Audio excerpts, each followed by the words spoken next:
Imagine for a moment that you could step back in time. Not to a museum, not to a movie set, but to the real thing. A small town, somewhere in the eastern part of the world, about 2,000 years ago. The streets are narrow. The houses are made of stone and dried mud. The air smells of bread baking and olive oil burning in small clay lamps, and the dry warm dust of a land that has not had rain in weeks. People are moving through the streets in the early morning. A woman carrying a clay jar on her head. A man leading a donkey loaded with bundles of cloth. Children sitting on a low wall, watching the road. No one is in a hurry, exactly, but no one is standing still either. Life in this time and place had a rhythm to it. A slow, steady rhythm that was tied to the land, and to the seasons, and to something older and deeper than either of those. This is the world of 2,000 years ago. The world of small villages and dusty roads and olive trees and stone wells. The world that most people in history have lived in, and that almost none of us today can easily imagine. It is not the world of kings and emperors, though they existed. It is not the world of great events, though great events were happening. It is the world of ordinary people. Of fishermen and farmers and merchants and mothers. Of people who woke each morning and worked and ate and prayed and rested and woke again. Tonight, we are going to walk through that world together. Slowly, quietly. We are going to feel the heat of the afternoon sun on our skin.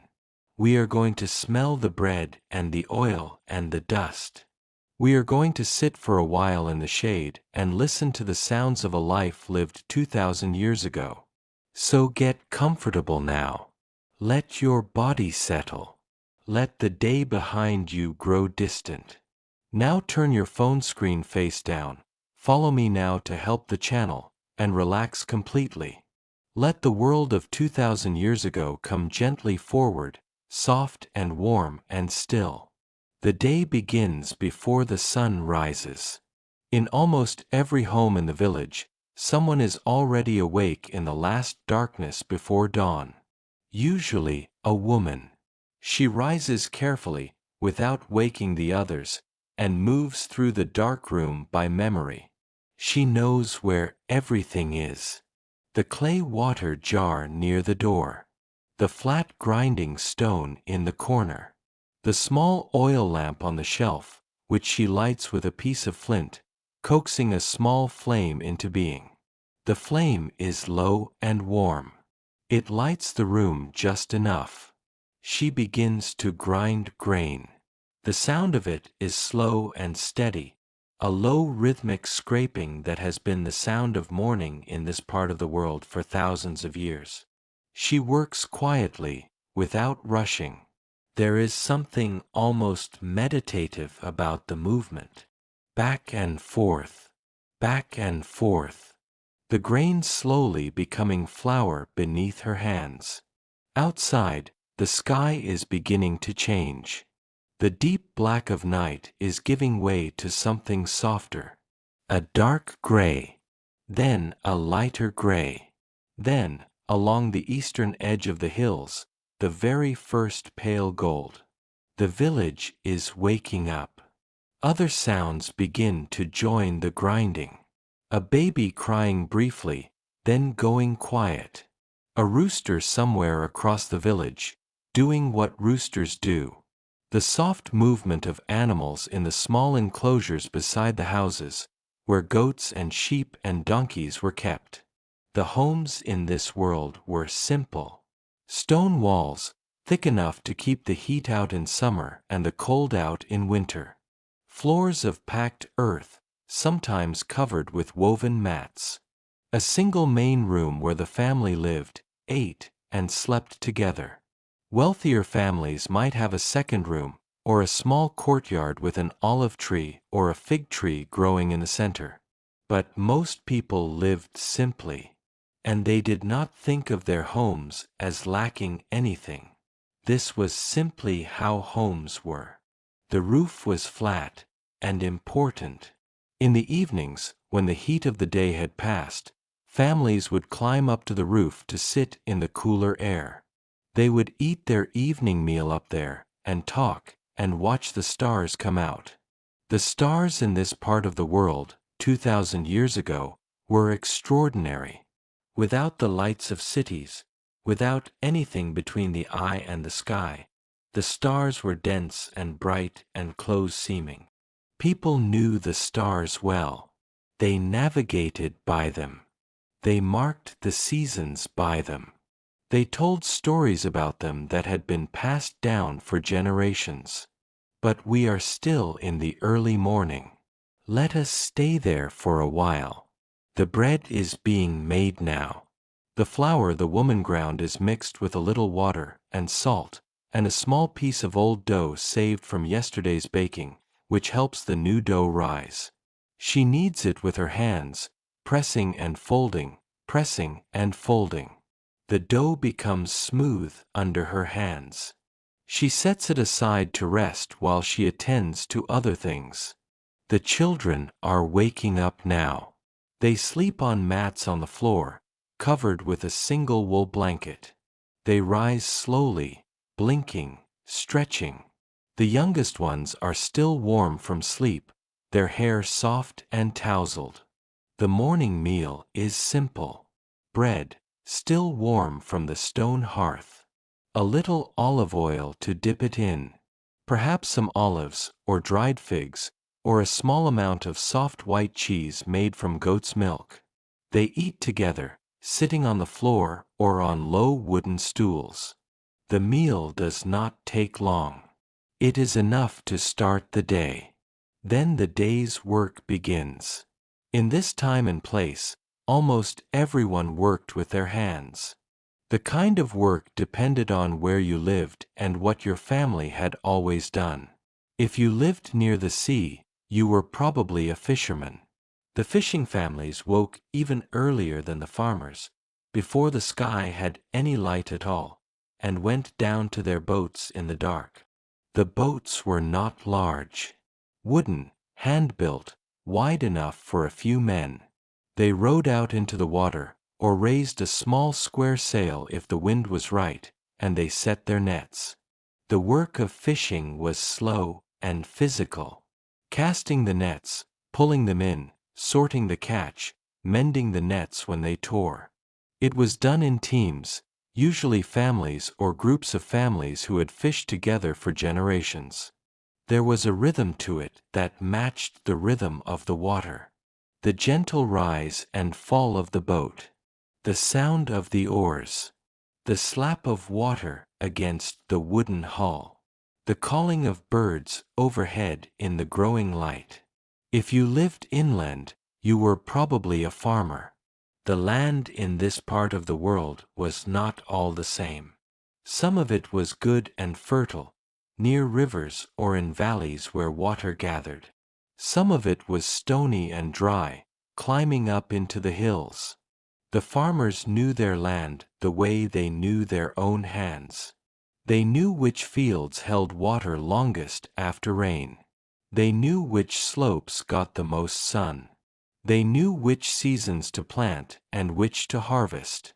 The main crops were wheat and barley, for making bread. Olives, pressed into oil that was used for cooking, for lamps, and for washing. Grapes, dried into raisins or pressed into wine. Figs, and pomegranates, and lentils, and chickpeas. The farming year moved with the seasons, and the seasons were followed closely and carefully. Planting happened in the cooler months. The long, dry summer was a time of watching and waiting. The harvest came in the autumn, and it was a time of celebration. Work in the fields was hard and long. Men worked from early morning until the heat of midday made it necessary to stop and rest. Then, in the late afternoon, when the sun had lowered a little, they went back to work until the light was gone. Women worked too, though their work was often centered on the home. The grinding and baking we saw in the early morning was just the beginning. There was water to be fetched from the village well, which was usually a walk of some distance. The well was an important place. It was one of the few places where women from different households came together regularly. They came with their clay jars and waited their turn and talked while they waited. The conversations at the well were the village news. Who was ill? Who had a new baby? What the weather was likely to do? What the price of grain was at the market in the larger town a few miles away. These conversations were not idle chatter. Information in this world moved slowly by word of mouth. What you heard at the well was often the only news you would get. Let us walk through the village now, quietly, and look around. The streets are not straight. They wind between the houses in the way that streets do when they have grown up naturally, without planning, following the paths that people wore into the earth over decades and centuries. The streets are narrow enough that if you stretch your arms out, you can almost touch the walls on both sides. The walls are warm from the sun. There are no shop fronts in the way we would recognize them, but there are workshops, with their doors open to the street. A potter, sitting at his wheel, shaping a lump of wet clay with calm, practiced hands. A carpenter, working on a piece of wood with a simple iron tool. The sound of it is a steady scraping, and the smell of fresh cut wood drifts out into the street. A weaver, sitting at a wooden loom, passing threads back and forth in a slow, regular motion. The cloth she is making is rough and sturdy. It will become a cloak or a blanket or a mat. The people you pass in the street are dressed simply. A long tunic, usually made of linen or wool, reaching to the knees or below. A belt of leather or cloth around the waist. Sandals on the feet, though many people go barefoot. The colors of the clothing are mostly natural. Undyed linen is pale. Wool is cream or brown. Some people have clothing that has been dyed in stronger colors, but dyes were expensive and not everyone had them.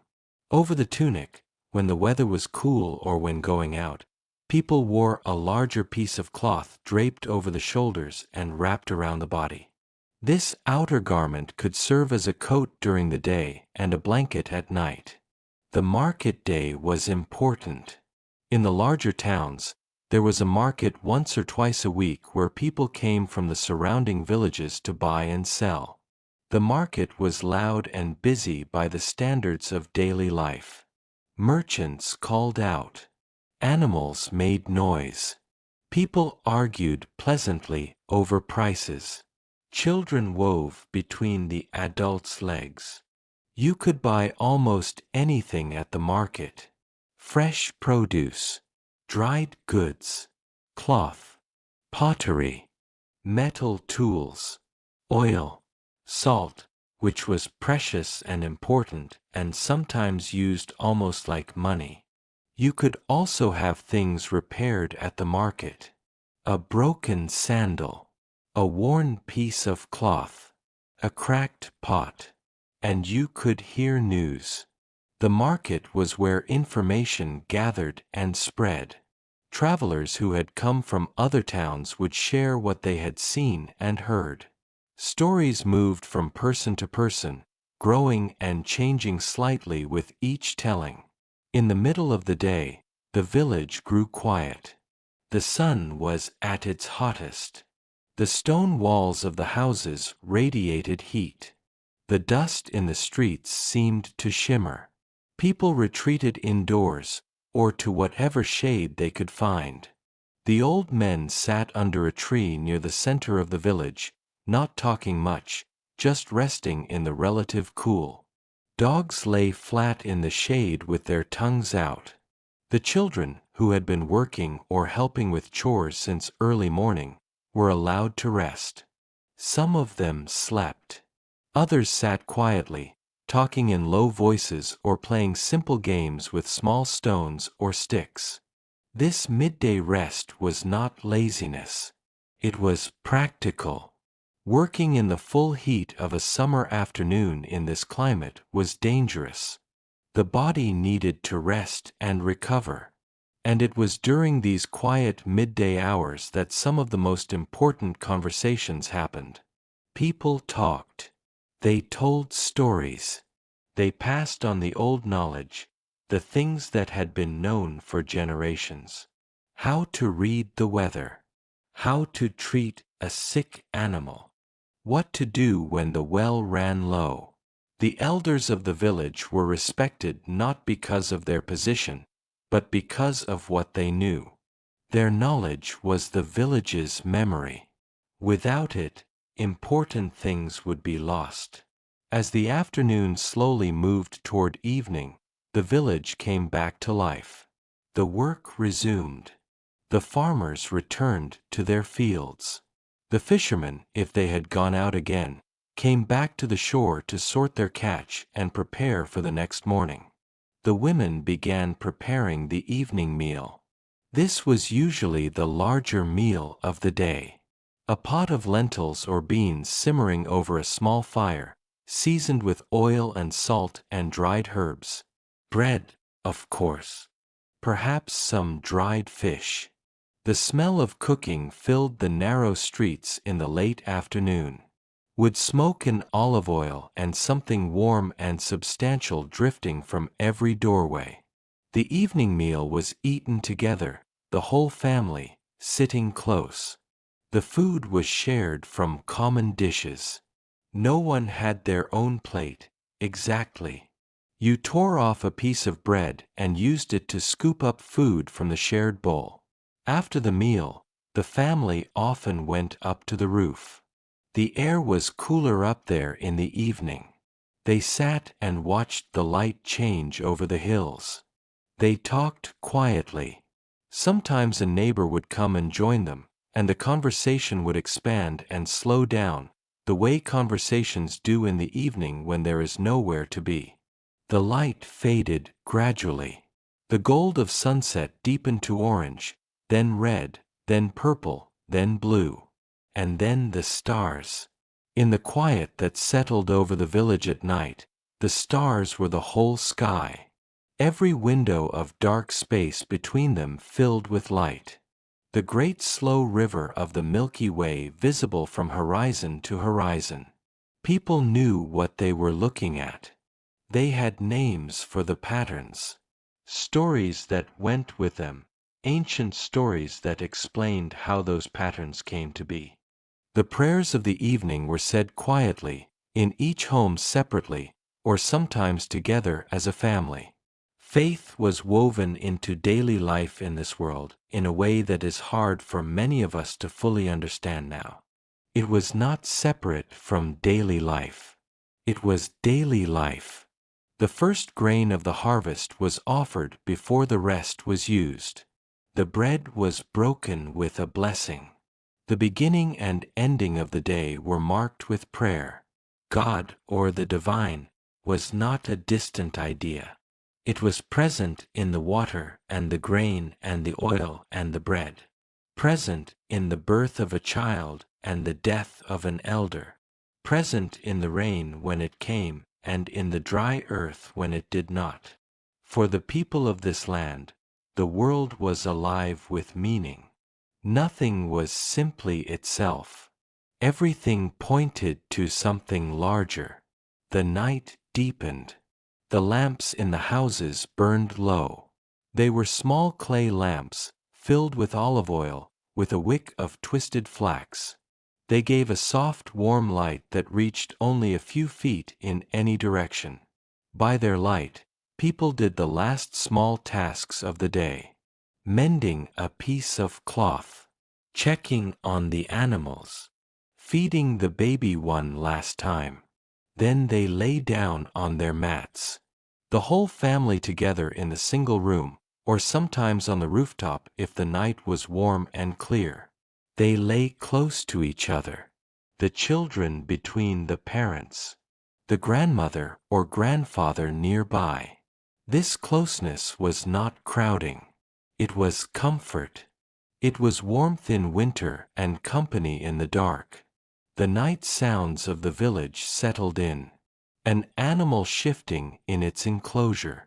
A dog barking once and then going quiet. The wind moving through the olive trees in the garden at the edge of the village. The olive trees were old. Some of them were very old indeed, their trunks thick and twisted, their bark silver gray in the moonlight.